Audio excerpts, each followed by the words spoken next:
పిత పుత్ర పవిత్రాత్మ నామమున ఆమేన్. ఈరోజు అక్టోబర్ 20వ తారీఖు.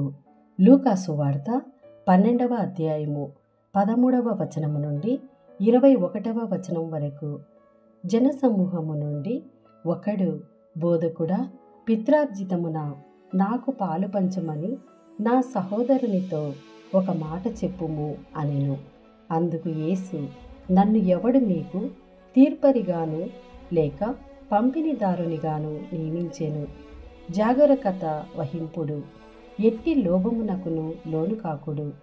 ఏలయన మానవ జీవితము సిరి సంపదల సమృద్ధిలో లేదు అని చెప్పెను. యేసు ఇంకనూ వారితో ఒక ఉపమానమును చెప్పెను. ఒక ధనవంతునికి సమృద్ధిగా పంటలు పండినవి. అతడు ఇట్లనుకొనెను, నేను ఏమి చేయవలేను? పంటలు భద్రపరచుకొనుటకు నాకు చాలినంత స్థలము లేదు.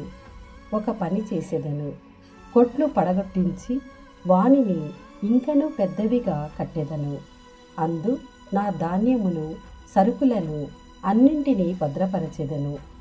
నాతో ఇట్లని చెప్పుకొందును, నా ప్రాణమా, నీకు అనేక సంవత్సరములకు సరిపడు గొప్ప సంపదలున్నవి. సుఖముగా ఉండుము, తిని త్రాగి ఆనందింపుము. కాని దేవుడు అతనితో, ఓరి అవివేకి, ఈ రాత్రికి నీ ప్రాణములు తీసివేయబడును. అప్పుడు నీవు కూడబెట్టినది ఎవనికి చెందును అనెను. తన కొరకు ధనము కూడబెట్టుకొను వారి స్థితి ఇట్లే ఉండును.